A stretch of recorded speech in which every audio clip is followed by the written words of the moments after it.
too, but whatever. There we go. Now we have to act appropriate. Excellent. No, we don't. No, we don't. That's awesome. All right. So now that we're officially recording, everyone can smile. Perfect. Okay. Hello, everyone. Welcome to another session on our Pathways to Critical Care webinar series, focusing more on the surgical critical care side this time. So who's kind of with me today? We have Dr. Luke Duncan, as well as Dr. Jeremy Caswar. We're just going to introduce them a little bit further here, kind of continuing down, but just quick introductions. My name is Matt, current PGY1 at Metro Health Cleveland Clinic in emergency medicine, and I'll be moderating the session today, obviously. But I also serve as the AAEM RSA resident rep to the critical care medicine section. And on behalf of the rest of the critical care medicine section, I'd like to welcome you to the session.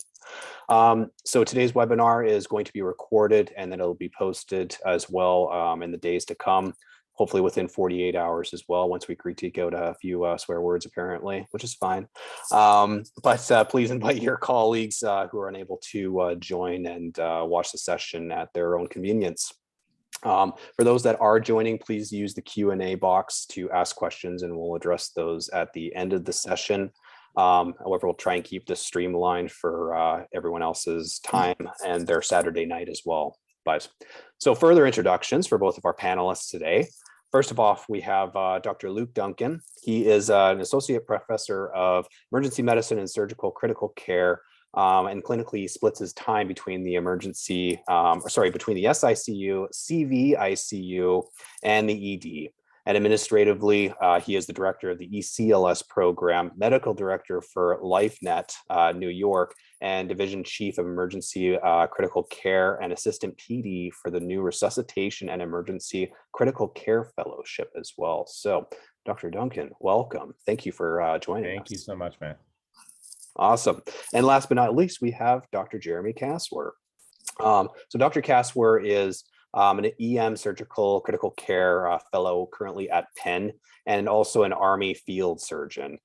Completed his residency in emergency medicine at Albany Medical Center, and did a 1-year trauma critical care fellowship at Shock Trauma before coming to Penn.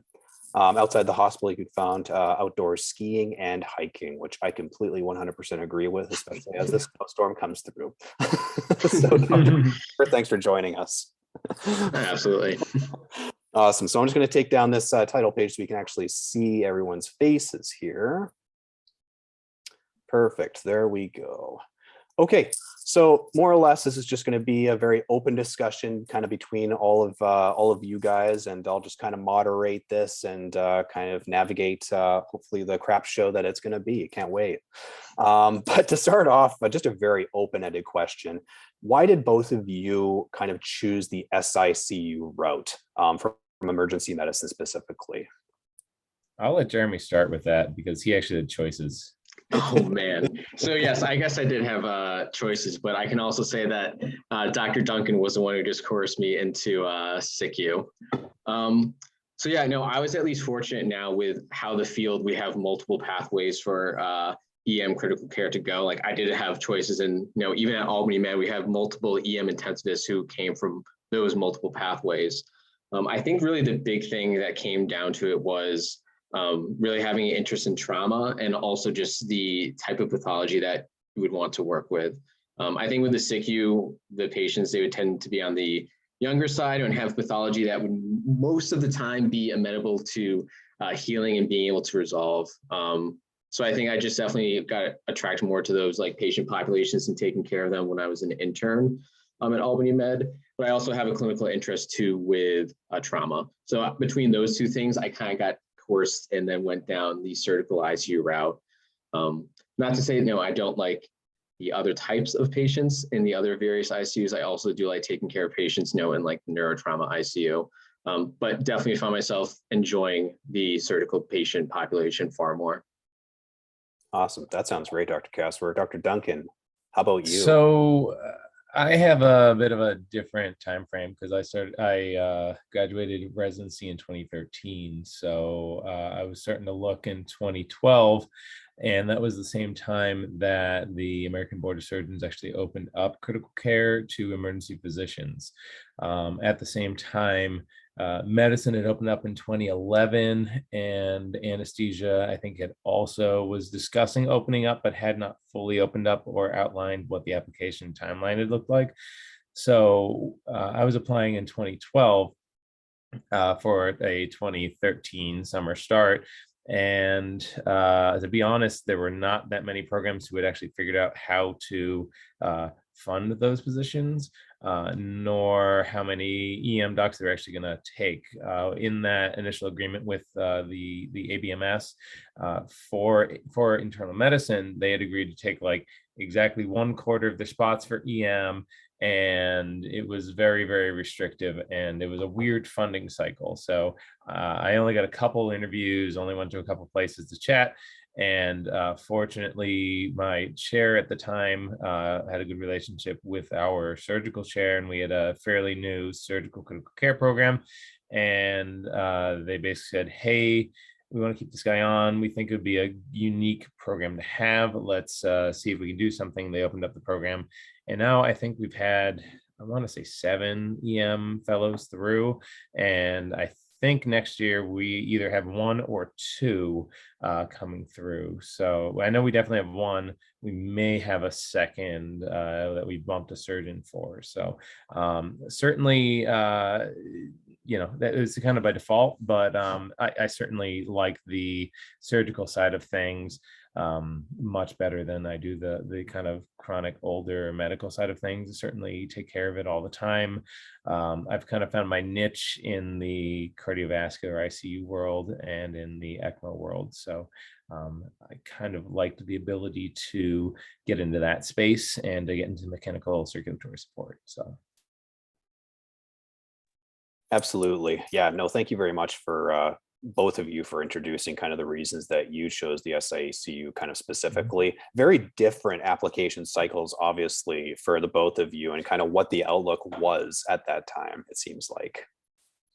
Yeah, I think going into that next question we've listed, what's the general fellowship application cycle look like for an EM resident?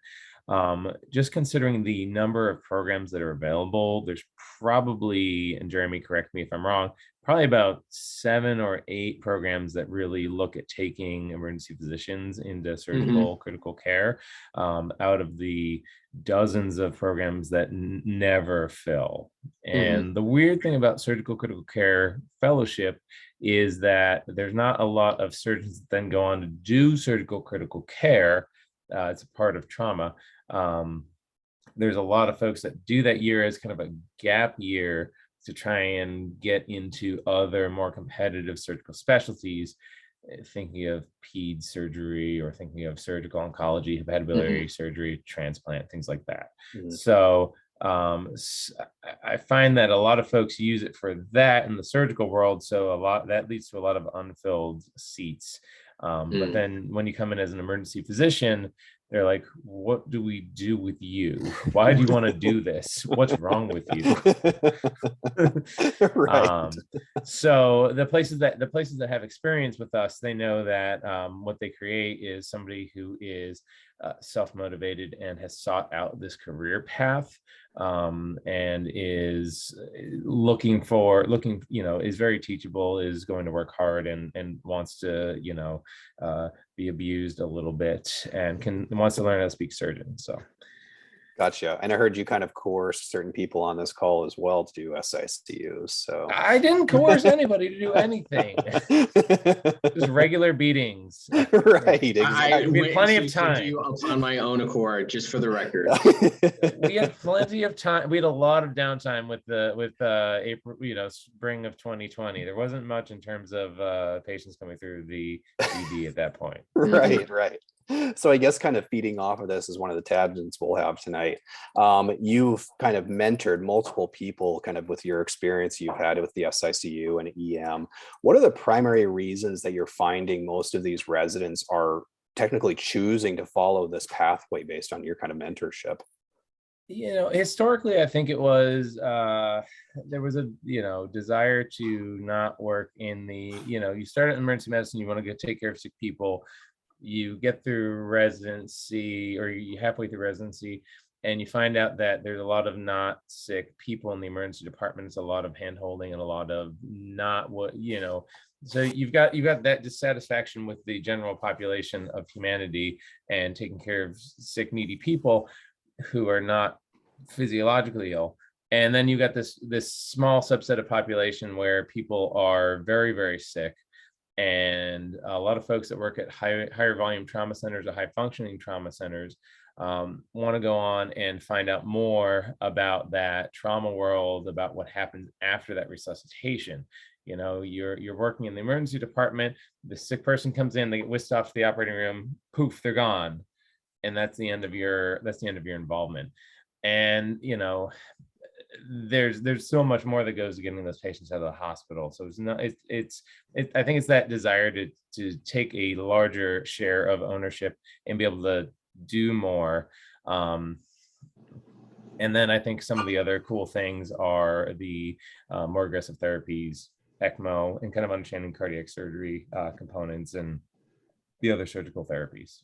Yeah, I think definitely what you just said, being an intern and then seeing all you guys, what you did at Albany Med, all the EM critical care attendings, just as new doctors being exposed to emergency medicine, trying to build up our skills. We then see also the EM intensivists who I just looked up to because they had that extra repertoire of skills. They also have the flexibility of with their schedule, being able to pull shifts in the ED and then also what they would do in the ICU. And then, with some places as well, also having ED ICU. I think that just really appealed to me and a lot of my residents at Albany, because then we had so many in our class that went into critical care that year. That just seemed to be a huge selling point for me and why I'm now going down this route as well. Yeah, and I think with the ASAP jobs report that came out about a year ago now, I think there's now a component of existential angst, where there's a job report that says we will be 10,000 excess emergency physicians without jobs to actually employ them. I'm not seeing that currently in the job market. And I think that's a huge driver into people wanting to pursue other fellowships, and certainly looking at our application cycles for ultrasound and for EMS and for resus. I'm certainly seeing a much broader application and people that would not otherwise be applying, looking at fellowship. So I think there's just this overall angst based off of that jobs report. Yeah. Which, just to say it, because it's AAEM, was written by a society that is heavily sponsored by these contracts management groups and, private equity. So it may be a little bit of market manipulation at play in there, trying to undervalue us. Right. But at least it pushes some of the fellowship applications towards you guys, which is great. Hopefully. Hopefully, yeah. More the merrier. Exactly. Well, I don't know about merrier, but yeah. So I guess kind of tailing off of that too, kind of talked about, the reasons that as residents, you kind of both chose the SICU, and kind of with your mentorship, Dr. Duncan, how most people decided to go that route too. But what was, I guess, what was the difficulties in transitioning to the SICU from an emergency medicine background? Did you find there were certain things that you were way different than, I guess, a surgeon would be going into ICU, or what were kind of the primary difficulties? I mean, actively going through this right now, it was definitely a unique experience, kind of just being in a whole new sandbox. Speaking with my co-fellows, and all of them are surgeons, you are in a completely different mindset and type of medicine going into that. Stuff that we would not typically see in the ED, you're now just having to get exposed to, and the minutia of it. So there's just a huge learning curve with that, that you have to be very humble when approaching. The other thing too that I think is very interesting, obviously, any ER doc can then relate to this. Like Luke was touching on earlier, we are usually just involved in the first few hours of care, and then we don't typically have any involvement after that. But a lot of us will then want to be involved with that more continuum care, the resuscitation and stabilization, from hours, days, weeks later on. And then you have to get involved in that part of medicine, which, as an EM resident for the first 3 years, my medical career, I didn't do any of that aside from a few of my ICU rotations. And now you're getting thrown in to this longitudinal care type of scenario.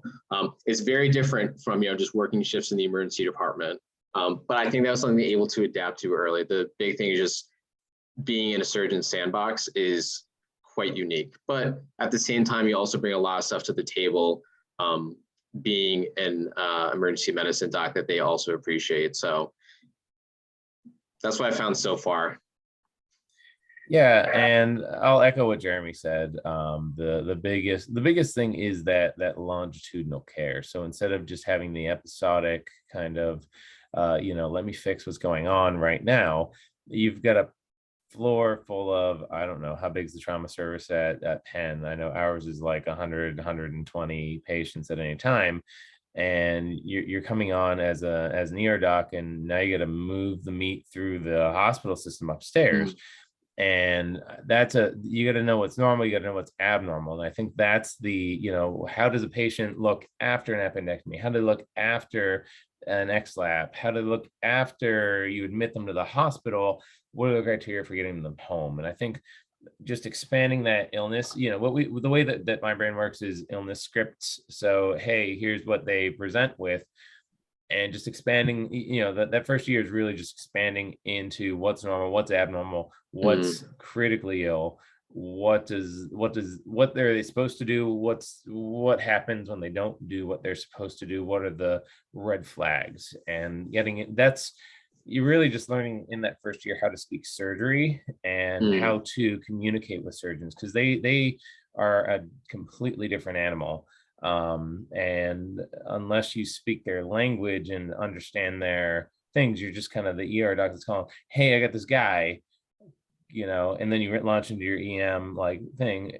My call to the surgeon is very different than that. My call now to the surgeon is, hi, I've got an operative trauma for you that I need you down here now for, or hey, I've got this not bullshit consult that you need to see, because if it goes to medicine, this person's going to die.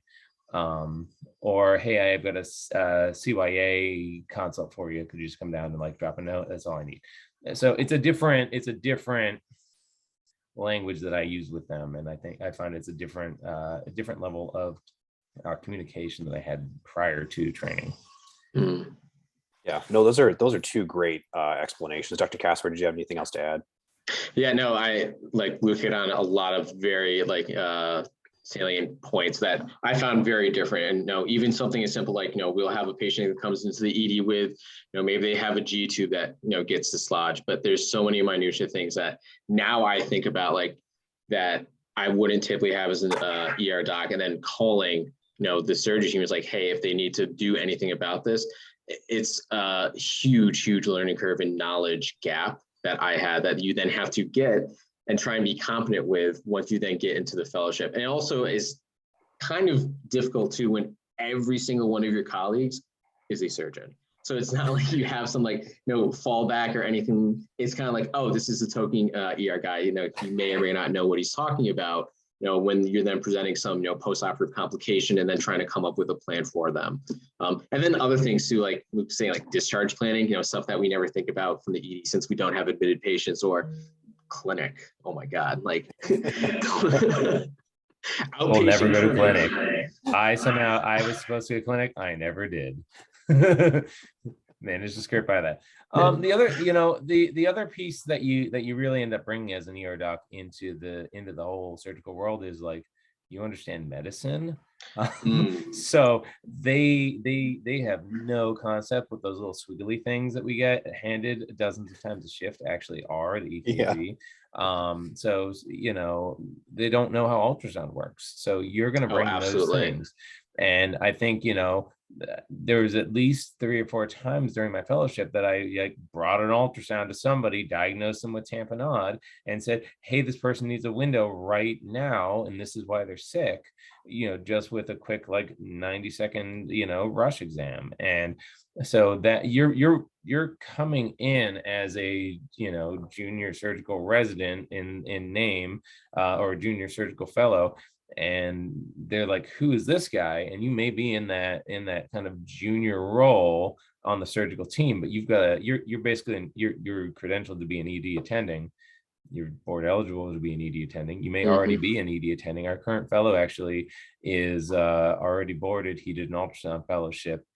His name is Andrew Mooney, and he decided to come back after 3 years out because he wanted to expand his care, and he's done it with aplomb, obviously.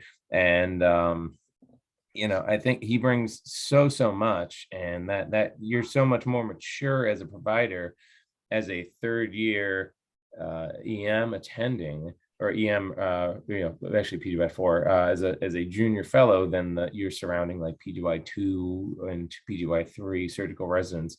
You're more acting on that chief level, so your brain is acting at a different level than kind of the just do the things and check the boxes, because there's so much of that just goes on in the junior ranks of the surgical residency. I think, Luke, what you said, I think was probably a silver lining that I found when I first started as a fellow, down in Maryland, as being trained EM, where we have a very good balance of, very applicable skill sets of critical care, ultrasound, event management, since we do that in the ED, resuscitation, along with procedural skills, but also having a grand fund of knowledge.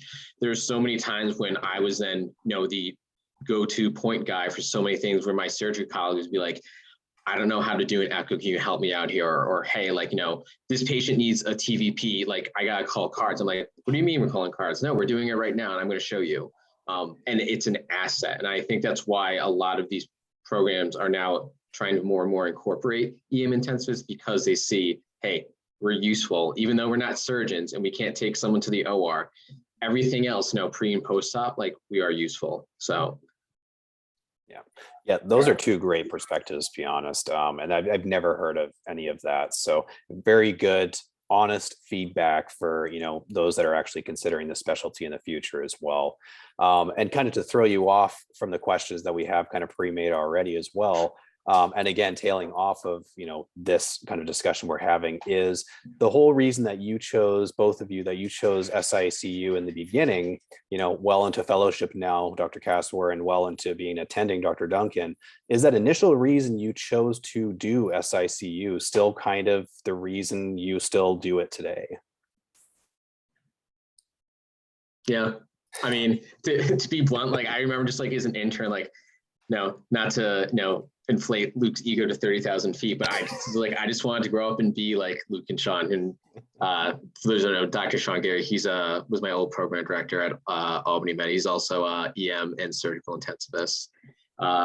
It was just seeing that. It was the coolest job. They had the flexibility in their schedule. They had that extra skill set they did in procedures and ECMO and stuff that I was interested in, and I still want to do that. And that's why I'm still, going through fellowship, and I want to have that in my practice when, I'm an attending. So I'm still making the grind, even though I hate free time and money. I'm still, sticking to it. Yeah, no, we have a group chat, and Greg Wu, who's also on here, is trying to rename it the Bad Decisions Club, or the Poor Financial Decisions Club, because honestly, that's what it is. It's when we try to bring in the newer folks that are interested, I have an honest conversation with them where I say, hey, you're losing 2 years of attending salary. So, be prepared to give up $300,000 of extra money, and you're giving up 2 additional years after all that training, of your early life. So if you want to have kids, I don't see how anybody could have kids during surgical critical care fellowship. I'm sure it happens. I certainly couldn't. And my involvement is not carrying a child and going through pregnancy and all that. I don't see how you can hold together like a large family and try and keep this together. I mean, there are people that do it, and my kudos to them. I've also seen it destroy families. So it's something not to take lightly as a commitment, because it's really gonna take a significant amount of time out out of your young attending hood. And I think trying to decide between what do you prioritize, and why do most people go into emergency medicine, and it is that freedom, that free time. This is the opposite choice of that. This is I want to violate hours, because most programs you will violate hours. Shh, don't tell don't tell anybody. You'll probably violate hours. You're going to work harder than you've ever worked in your life, because you're going to be treated like a surgery. You are a surgery resident for that first year. My contract says PGY2 surgery resident, which is very surreal. And I really don't like it, but yeah, no, it's Luke because is right. that's the way that American Board of Surgery has deemed it. So, and they've left it very nebulous. It just says that you need to be involved in pre-op, post-op, and peri-op care. And what does that mean? It means that you can't have more than 3 months of ICU experience, technically. But the rest of it has to be in like surgical rotations. So it made it very, very, very much like, hey, you're a floor PGY2. And I was the first one going through it at my institution, and they had no idea what to do with me. And then they figured out very quickly what to do with me. And they're like, oh, this guy knows what he's doing, and he's efficient, and he's actually an okay doctor. Okay, great. So they figured out that, great, you're running the floor, and the two's gonna, the two that's actually on is probably gonna do some operative time. And so I very much became the scut monkey. So I try to protect my folks from that, and we've tried to build out, at our program at least, some built-in EM time, where Wednesdays are dedicated to those junior fellows being in the ED, because we do recognize, and our program director and the chair of surgery recognize that this is an ED attending that's going back as a PGY2, and I think that's something that gets lost in these programs, because the surgical attendings have no clue who you are. Yeah. Yeah, absolutely. And I think that kind of dovetails into our next question. It's why would someone choose the SICU over, one of the 4 other critical care pathways now: resuscitation, MICU, neuro ICU, as well as anesthesia? I don't know. Good answer. So I think when you're looking at them, anesthesia is a weird early application cycle. So if you're not decided, like at the end of your first year, you're not gonna really have your stuff together to your letters and your thought process and your application cycle planned. So you're kind of then left with medical ICU or surgical ICU in that time space. And I think, like I said, then there's only about 6, 7, 8 programs that really take EM folks these days into surgical ICU programs. So there's probably less than a dozen applicants a year.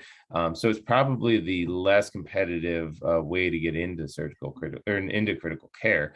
That being said, if you're not one of those people that gets into one of the 2 shock slots, or one of the 2 or 1 pen spots, you're kind of looking at, you're like, where's this Albany place? Why would I want to go there?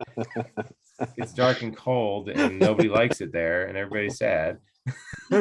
Or, it's not that way. We're actually very nice. Or, you're looking at going to St. Luke's, or trying to, twist arms at other programs where they're like, no, we've never taken somebody, we're not going to try it this year. Yeah. So Jeremy's certainly been through that cycle more recently, so he can give you more info. Yeah, so I know, like, anesthesia, definitely you have to get involved quite early. That was, I think, before, like, a lot of, like, I just remember our co-residents were saying, like, hey, like, I want to do critical care. Even from, like, the surgical critical care perspective, I did my away rotation at Shock even before I was halfway through residency. Like, I was early 2 doing that. And I think, another good point too with the whole application cycle is, for medical, I think the process is changing. Correct me if I'm wrong, Luke, but it was a rolling admissions that they did over the last few years, where the surgical is a match process. Same with anesthesia. So, there's differences there. So it can be definitely point to consider when you're trying to then go through this process. And I know some of my good friends who did that, and it was quite stressful for them. I think the other thing too, like, with resuscitation as well, if you want to try and then work in an ICU for credentialing at a lot of hospitals, they would then like to see, a board certification. And right now, if you do medical or surgical or neuro or anesthesia, like, you can get that. And the resuscitation, I don't think a lot of places would then let you then work in an ICU managing like medical or surgical patients. So that's also another consideration. Now, if you just want to do ED and EDICU stuff, then that's, right up your alley.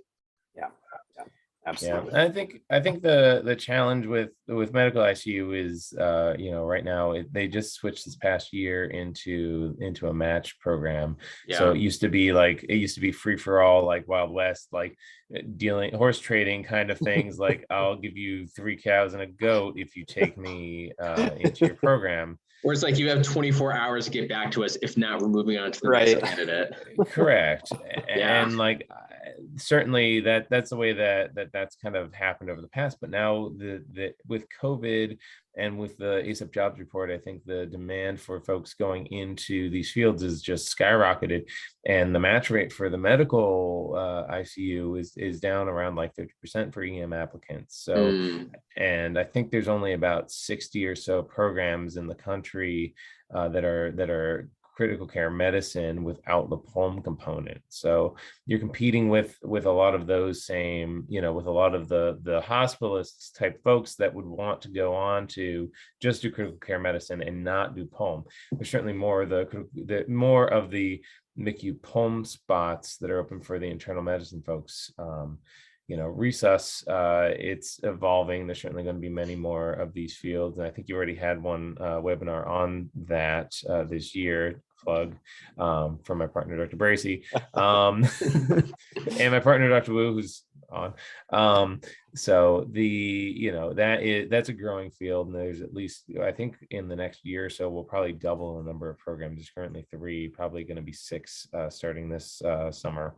So, that's evolving, certainly non-ICU kind of career trajectory. And that's okay, because a lot of people would never want to work in an ICU anyway, and they just want to build up that skill set. And I think when you're trying to consider what you want to do you want to be an emergency doctor with these skill sets, or do you want to be an intensivist and work in an ICU? And the cool thing right now is that if you do MICU and you have a lot of neuro training, you can sit for the neuro boards. If you do anesthesia or surgical critical care and you have a ton of neuro experience, you can sit for the boards and be grandfathered in. So I'm eligible. My partners, Dr. Geary and Dr. Hannon, was just sat for the boards in October. So they'll be triple boarded, which is horrifying. I decided I don't want that because I don't need a 3rd board exam. Plenty of other things going on. So, so there are options, and there's a lot of flexibility, and you don't necessarily even just need to do one of these specialties. What's the difference between MICU and anesthesia? MICU, you are pretty much just, well, I guess it depends on the program, but you're pretty much just in the medical ICU world with some electives out in the surgical subspecialties, a little bit in the cardiac surgery world, a little bit in the transplant world in most of the larger programs. Unless you're at, a program like UPMC, where you're essentially banned from the medical ICU because you're not a medical doctor and you're just out in their multi-specialty ICUs, it's essentially you're boarded through medicine, but you basically do all the things that anesthesia and surgery would do. Anesthesia, certainly all those programs tend to be very, very surgical heavy, just because of that intersection between anesthesia and surgery, with a little bit of MICU. And certainly a lot of the surgical programs will let you get into MICU if you want to do that. So you can kind of tailor your experience to whatever you need. Yeah. And all these programs totally get that you have interests and career goals and what you want to do. My program let me do a lot of cardiovascular ICU, and then I did a month elective down in New York City at Columbia Presbyterian in their VAD and basically VA ECMO unit. So I got a ton of experience down there, and that kind of helped me build my career in its trajectory for the ECMO stuff I do. Yeah, no, those are great answers to, that very general question I like to ask to kind of every person who specialized in a certain pathway of critical care. And, you answered it very specifically, which is great because it gives people an idea of, why would I choose the SICU over one of the other million critical care specialties now, which is great. Mm. But we do have a question from the audience. Thank you, Dr. Wu. Question is, what excites you most about the future for EMSCC? Oh man, that's tough one, Dr. Wu. Jeez, Dr. Wu. I know he has insightful questions. This is what I have to deal with. So I think with the future of surgical critical care and that this intersection is that I think there's some opportunities to change how that first year is run, because right now it's run from a very surgical perspective. Do you need 4 months of trauma and 2 months of hepatobiliary and like all these other like ridiculous rotations? Like, no, I don't think you do. I think there's an opportunity to build in more of a EM centric kind of world and try and meld that and make it a little bit more specific. So that's going to be one of my plans, certainly. The other thing that I think is very exciting is just the expansion of ECMO as a therapy and just the ability for emergency intensivists to build out their experience and role in like the CVICU space, because honestly, the surgeons don't want it and the medical intensivists don't want it. So it's really just us and the anesthesia folks that are kind of interested in it. And I think that there's plenty of high-end stuff that we are doing. And I think building out that mechanical support knowledge and then moving that forward into patients' care certainly change the way that I approach these patients and that my program, actually my department approaches them. So. Yeah, no, and even in my short so far medical career, I've also seen how much more acceptance the EM surgical intensivists have been gaining, which I think is exciting, seeing how, expanding out into the various ICUs and then letting us be able to manage more of these patients. I'm hoping that it will just continue on that trajectory so we can then get our hands in more various parts of the hospital, of the phases of patients' care, just so we can then play to our interests that we have. Like, Luke was saying, some of us have a very keen interest in ECMO. We want to be in CVICUs to manage those patients. So it's going to be very exciting to see that, and hopefully, more programs will also take on fellows and expand those opportunities. I think the also thing too, which you touched on as well, is things like ECMO and having us involved more so with trauma and pre-hospital care. There's a few programs that are trying to expand out that reach of doing pre-hospital critical care. I know Maryland has a Go team that they are working on where they'll have EM intensivists go out that are surgically trained and trying to do advanced resuscitation pre-hospital. Those are all the folks I have are mostly EM surgical intensivists. So I think things like that is also exciting. There's still a long way to go with that. But there's a lot of stuff that's happening, wheels turning, that will be very interesting to see where the next 5 years go. Yeah, no, certainly. Certainly, I think just ECMO as a therapy is on the upward trajectory in terms of its utilization, and I think there's that there's this weird space where people are boarding at all these critical access hospitals, and I think there's space in telemedicine and there's space in that retrieval, like that true retrieval kind of role that they have in other countries, Australia, New Zealand, England being the main ones that come to mind, where you go out and you basically do the resuscitation in place, make people better, and then bring them back to the big mothership.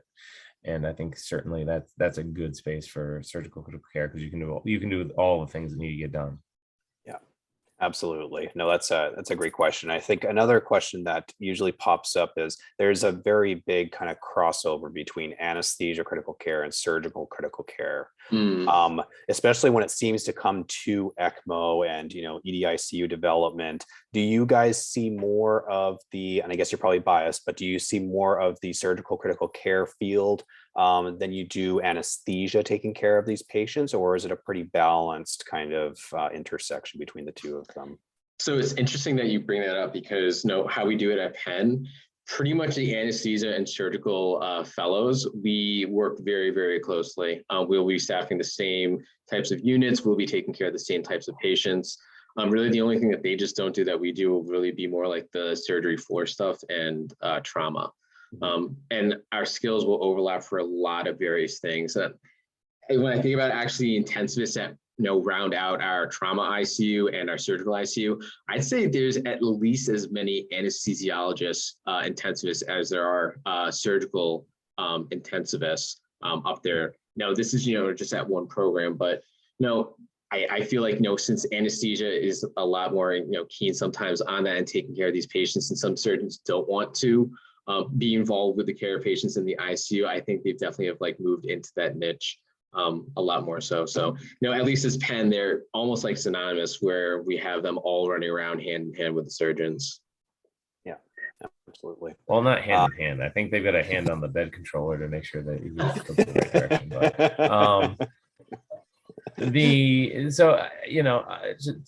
I think the direction I see it going is I see there's an expansion of anesthesia programs accepting emergency physicians into the program. So I see actually anesthesia probably building out a bigger footprint in this world. And I think surgery, unfortunately, because it's run through ABS with completely separate from emergency medicine. I don't see them really throwing the doors up and being like, come, yes, we'll welcome all the emergency physicians that want to do this. That's just not the approach of the majority of surgical care programs. They're very much like, no, we're surgeons training surgeons to do surgery and take care of surgical patients. With a few places they're like, hey, yeah, no, we'll train everybody, come, you're really smart and we can do this. So I see it a little bit differently than Jeremy. Yeah, absolutely. And you guys have kind of already touched on, one of the last questions that we have, which is kind of how has the field developed over, the last decade. But is there anything else you wanted to add to that you kind of see, I guess, a massive change, a little change, or, what would be kind of both your perspectives on that, just from, over these last 5 and 10 years? I'll probably just defer to Luke on that. Yeah, no, what I'm seeing is I'm seeing an increase in the number of surgeons that are doing surgical critical care. I'm seeing an improvement in the quality of the folks that are coming through on our interview trail. And I think a lot of that is, and certainly a shift towards the female gender as well. And I think a lot of that has to do with, over the past 5 to 10 years, there's actually been a shift to more females applying to the surgery as a specialty out of medical school, and then looking to get into the more competitive surgical fields because women are badasses and they work really hard and they are definitely the superior gender. Fair. My wife can hear me and my daughter and my female daughter. So that is it's no longer the all boys club that it has been. So I see that even that is shifting with our new hires into the department over the past decade. The other thing that I'm seeing is there's a move towards in the surgical world more towards the 2-year programs. So that's definitely the more desirable. So I'm seeing a lot of the 1-year programs being left open or being used as those kind of gap years. And my program's a 1-year program. I know Penn is a 2-year program, has a 2-year option. I know Maryland is a 2-year option. And that is a little bit more operative time.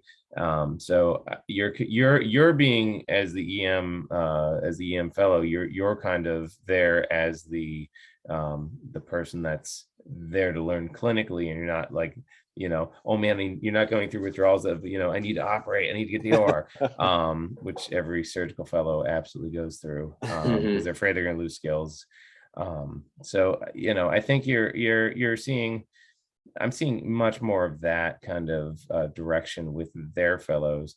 For us, I haven't really seen like a huge jump in the number of applicants, honestly. And, it's kind of the same people, and even the people that are applying outwards are people that are like, hey, I was at Albany as a tech and I went and did residency somewhere, and I went to med school someplace. And, so it's a weird bubble of like people that I'm fairly adjacent to. And it's not like hugely expanding, but I think there's, and I don't think, like I said, I don't think there's much room for it to expand just based off of the sort of surgery centric ABS program. Absolutely. Did you want to add anything to that, Dr. Casper? No, not too much. I mean, I'm only still, just been involved with this, only a few years, but what we did mention earlier, like Luke said, this has only been, certified by the ACS since 2013, over less than 10 decades, into EM surgical critical care being, a bona fide, critical care subspecialty that you can get boarded in. I would eventually like to see, it expand out instead of just having like, just one EM crit care intensivist at, some place. You then start to have like a little division, like they have up at Albany Med. But it's definitely limited in the sense that it is still very surgeon centric. And a lot of these programs will say sometimes like, we will only be taking a surgeon, or we will not have this spot open for EM folks. And the field is still very small, but, I'd be curious to see where we then see ourselves, 5 to 10 years out from now. Hopefully we have a lot more friends in the field. Right. Yeah, and I think there will be, as we come up and there's more of us, being younger, and as the older generation of surgeons who see surgeons there, and we get more of a, more of a diverse, younger population coming up to the leadership of surgery. I think there'll be much more acceptance of it, and it should open up, but that's probably another like decade out from now. Yeah, absolutely. Well, I mean, there's already been a massive change over the last, 10 years. I can't imagine what it'll be from 10 years from now. Yeah, the real interesting thing is that when emergency medicine applied to be a specialty in the 70s, they first applied for emergency medicine and critical care. And the American Board of Medical Specialties basically said, no, you can't, you can choose one or the other, you can't have both. So they basically said, hey, we'll take emergency medicine and we'll reapply, and they get approved the next year. So this is just kind of the the ball coming completely around. Yeah, absolutely. Exciting change, which is great. The way I kind of like to finish these talks is just kind of with a little bit of a case, so people understand, kind of what your job looks like on a day-to-day basis. If you're, you have this truly SICU bound patient from the emergency department, and we can either tackle it from the perspective that you're in the SICU or the cardiac ICU, or just down in the ED practicing in the emergency department that day with the background knowledge of the SICU. But if you are dealing with a trauma patient that does come in that will need admission to the SICU based on their findings, what does your moment-to-moment job look like with the background that you both have now? Certainly it's different at every place, and Jeremy can draw a contrast between his experience at all three places, I guess. Yep. Penn and in Maryland. So yeah, it's I think approaching these patients, really big thing, I guess, if you're gonna take like, it's a trauma patient per se that comes in, I think one huge difference, compared to like a medical ICU patient that you be having come in, is really if they're going to be operative or not. And a lot of times for that, we will sometimes need imaging or other key like clinical decision factors to be in place before we can then make some informed decision. So if it's someone who is coming us for like a consult, for a transfer, it's definitely a difference for like before I would be in the ED as a res, like, oh yeah, like, they're probably gonna need to go to the SICU. And now I see it as like, well, I need these certain, information bullets first before I can then make an informed decision, say, yes, they can come here. Or, well, no, they probably need to first, go to the OR, contact this service, and then we can likely then take them post-op up to us. So there is that. And I think the other difference too, and just seeing the IQ mind, especially if it's someone in the ED or in our trauma bay that we're coming up, is I tend to also start doing critical care far earlier than some other colleagues, or if there aren't intensivists down there, trying just to get the ball rolling, get procedures that would be beneficial for them just to shorten their length of stay overall. It also just makes them getting tucked away in the ICU a lot easier. So that's like, I guess really the thing I would think of it from like, a trauma perspective. Yeah. Yeah, and I think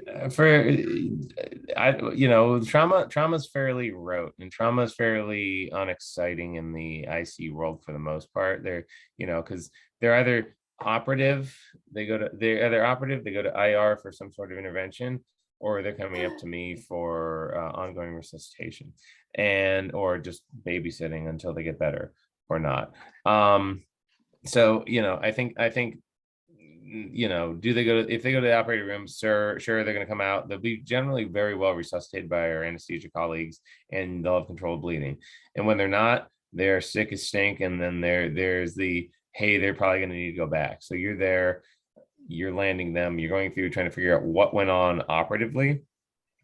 And I'd say that's the big difference between us and the medical ICU is I'm talking to the anesthesiologist, I'm talking to the surgeons, trying to figure out what they actually did, so I can figure out what the complications are and what the stumbling blocks are going to be in terms of getting this patient better. And there's, I think involving and I'm navigating the other problems, like I'm rounding out that, generally they're going, when they're in the ER, they go to the operating room for trauma, they're going for one of the specific multitude of problems they have. Generally, it's not, most people that are going to the OR are not just isolated trauma, they're multi-system and the head injury and all that. So you're kind of doing the rest of the wrangling of the rest of the hospital and the trauma system. So getting neurosurgery on board, getting the face folks on board, having orthopedics cast their 47 different fractures and get their 120 different films, and making sure you're not missing anything there, and getting pinged for a toe fracture that you missed for a week and a half has actually happened. It's happened. I've answered that M&M. I think definitely the herding cats aspect is also another key thing. There's a lot of things that isn't just like one step ahead, but multiple steps ahead. When you have these polytrauma patients that are, coming and are wicked sick, an absolute mess, you have all these various consultants. It's not just like, you can have medicine where get their recs for the day, then tell you, what you're going to do. It's usually a lot of very close communication with all of these different services, and sometimes can be very frustrating, but making sure that they all end up, and it's not just saying, hey, when do we want to do this operation to try and then do a delayed correction of XYZ pathology? But you also got to worry about neurosurgery and their other C-spine fracture, and they don't want them to be prone yet, so you can't have this service taken to the OR. So it can be like a lot more of a headache unfortunately, trying to coordinate all this when they're and honestly like that. And honestly, in trauma, you're kind of taking over that quarterback position of running the patient's care and trying to figure out what needs to be prioritized when. For example, I had a young lady this past week when I was on. They came in, horrific head trauma, pneumothorax, blunt abdominal injuries, just an absolute dumpster fire of a mess, but nothing operative. And she comes up and it's like, well, what do we take care of first? She's this. And, I'm like, I got to figure out what our ICPs are. Let's get neurosurgeon in the room. Let's get the bolt in. Let's see what her opening pressure is. Her opening pressure is like 57. So, oh God, she's got nothing that's decompressible. So we go through everything. Oh wait, she's also a bad asthmatic, and you're looking at the vent and she's air trapping, and I'm literally standing there for like 3 hours trying to like wrangle the cats and fix the vent and dump as much albuterol into the human as I can, and massively resuscitating them with a cordis that I just put in while I'm titrating the vent. And I don't have a fellow that night. I've got an ortho intern Great. And you're just there Like, like, what's wrong with the ANSEF pump, Dr. Duncan? yeah, it's great. So, and my NP, who's, fantastic, is sitting there trying to keep the rest of the unit together. But, so that's some nights, some day, a lot of days it's just rounding and making sure that you're communicating well with the family and setting up expectations and trying to move things forward in whatever way that you can. So it's a very different approach, and a very unglamorous sort of career. And that's the majority of your time. And then where the majority of your actual like RVU generation comes from is the daily notes and the daily, business of moving the ICU along. And that's a huge component of it. And I think that's one of the places where you need to draw the line between, do I want to do this because I want to do the resuscitation and all the sexy, cool stuff? Or, hey, if I'm what is causing this patient's hyponatremia and why aren't they responding to the first 17 treatments for SIADH? And when do I call nephrology? Because I'm throwing my hands up in the air and I'm done. So there's a lot of components of that, and you need to be good at that, and the communication with the family and setting up expectations and setting up goals of care. And really knowing how to have that conversation, say, this is not getting better, this is not going anywhere. And I think I've made it my career goal to always just set up realistic expectations with family and not have them have surprises, and not have them confused with anything, and have me be approachable. And it works fairly well. And I think just figuring out how to have that conversation and working on it and trying to master that early on, I think, is probably the best thing you can do as a young budding intensivist or resuscitationist. No, I think that last point is absolutely key. And one thing that I've noticed a lot, sometimes my colleagues or my attendings really struggle with, is trying to be very upfront and honest with patients and their family on how they're doing and having true goals of care discussions. And I feel, as physicians, we all want people to get better. We don't want them to die in the hospital, but it also is compassionate and also being a good physician when you can, help them. Sometimes that's dying with dignity. And I think definitely developing that skill is hard, but is absolutely critical. And something that I've had to do more so now, being an intensivist, than just being in the emergency department. Yeah. And I think the thing that you'll struggle with in surgical programs is you may not find a mentor that's good at it, and you have to seek that out, because surgeons historically just aren't good at that. There's this weird dysfunction in their brain, or actually it's probably a protective mechanism, honestly, where they believe that everything that they're doing is to make the patient better. And sometimes they need an honest outsider, non-operative human being who can say, like, listen, no, it's just not getting better. And I have this conversation and struggle every shift that I work with certain services, where you just have to be honest with somebody, like, hey, Nana with her open AAA in her 90s and all, who's now got no kidneys attached to her aorta anymore, and is trached, and we can't get a peg into her because of how much mobilization we've had to do of her foregut. She can't go anywhere, and she's going to spend the rest of her life in the hospital and die of sepsis. Yeah. Or like, I'm sure this too, like, all the ECMO patients, it's supposed to be a bridge therapy, and how many times have you encountered so far? It's a rainbow bridge to nowhere, and that's very, very difficult goals of care discussion at that point. Yeah, and that's why I built my ECMO program to have PAL care up front, and we get PAL care in from moment one, so that they know that there has to be an end goal here. So, and it's I had 3 founding principles when I started my ECMO program. Principle 1, pillar 1, do not cancel operative cardiac cases. Not allowed. Bad. That means you're overusing your resources and not appropriately assessing capacity. Number 2, do not put just dead people on ECMO. Have good patient selection. That is like the hugest thing. And 3 is multidisciplinary. Have multiple people looking at it, because if you're doing it in isolation, you're doing it wrong. You're not having people make good decisions. And I think I've tried to bring that multidisciplinary and as many people on the chart looking at a problem when I don't know what's going on. So, and I found like knowing how to access my resources and who I can trust and who I can put on the chart to help me out is the biggest tool they've taken away from being an intensivist, because I have no shame in picking up a phone at 3 o'clock in the morning to wake somebody up, because their ass is being paid to be on call just as much as I am to be in the hospital. Amen. Right? Yep. So, wake up, put your name on the chart. I need it. I don't call for BS. Yeah. Awesome. Great perspectives on this, on that question. I think that answers the majority of the talk that we had tonight too. So great. Don't see any other questions in the chat right now. But is there any kind of last minute feedback that you guys want to give to those that are going to be watching this online, or, advice? I would say, anyone who's watching, especially if, target at the folks who are considering, who are at EM going into surgical critical care, the reasons I want to do this, and I still believe, to this day, after now, going through fellowship, even though it's very difficult and challenging, I think it embodies the epitome of emergency medicine, with the procedural skills, resuscitation, and then it also gives you flexibility down the road, which I think from a longevity standpoint, that I think every single EM doc can agree with is absolutely crucial. I think it's the coolest job in the world.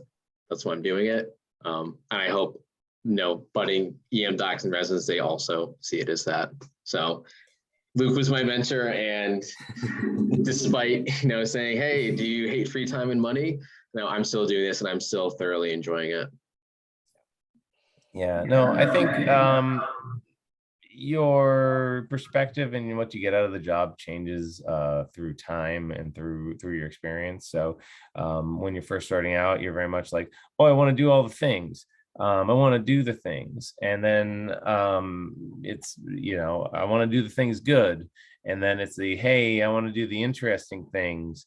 And then, my approach has been, how do I make things better? And how do I fix the problems that I see? And how do I make the hospital better? How to make the field better? And I think it's a ridiculously optimistic, and I'm not an optimistic person, I'm a very realistic person for anybody that knows me. Taking that as kind of your internal driving factor when you step foot in the hospital, it gives you and you're driving kind of your drive behind it. I think having that be your drive is helpful. And, I would definitely hope that whoever goes into this has the, doesn't just want to do cool things to people. Because as you go through career, you see that doing cool things actually can be very harmful to people and has a lot of downstream effects that you haven't thought of, i.e. ECMO and all that. So I would just drive you to or encourage you to really develop a good idea of who you are and why you want to do it before you go through and do it, because you're going to spend a lot of sleepless nights in the hospital and wondering why the hell you're doing this. And if you don't have that touchstone to go back to of why am I doing this to myself, when you're, I don't know how many hours of sleep debt I'm in this week. I'm much better now, but I'm pushing 40. I'm a PGY, 12 at this point, and I'm still working 40 out of, 48 hours at times. So you're still going to be doing ridiculous things to your body. It gets harder. You find different, when you're at 3 o'clock in the morning and you're so tired that you're like, I just want to go to sleep, but this patient's dying in front of me. How do I say, well, you need to have that inner drive and that inner reason to go back to and say, here's why I'm doing it. And, I think A, making patients better, and B, doing the right thing for patients, and C, making the system and making people around you better. If you take that in, that's the right reason to do it. Absolutely. Great and honest feedback. So yes, very much appreciated from the both of you. But again, appreciate you guys joining us for tonight, just to give a better perspective on kind of the SICU pathway from EM. Really appreciate both, Dr. Casper and Dr. Duncan, both of you being here, and yeah, giving that perspective to all those hopeful SICU fellowship applicants coming up. Yep. And if you, certainly, I think my contact info will be available along with this. If anybody that listens to this wants to chat more, I'm always more than happy to crush your dreams and ask you what's wrong with you. Over a beer, I heard. Oh, usually over a beer or 6. Because honestly, what good decision is made without beer? Like, exactly. Very true. Awesome. So yes, thanks again, guys. Just a few quick updates from the actual CCMS side of things here. For those that are listening here, those that aren't members of the CCMS, please join. We have our meetings every first Thursday of the month, always at 8 p.m. Eastern Standard Time. And if you don't receive emails regarding this, please reach out to Kathy Yu at kuy@aem.org, and she can hook you up with all the information for that. But yes, join our section. We do a lot of stuff with the section, including exciting things like this, obviously, with Dr. Casper and Dr. Duncan. As well, our applications for the introduction to critical care and emergency medicine course for 3rd and 4th year medical students is now open, and look forward to our next Pathways to Critical Care series involving neuro ICU, anesthesia, and recess coming in 2023. So again, thanks guys for joining us, and really appreciate you being here. No, of course. Thanks for having us. yeah, thank you very much for having us.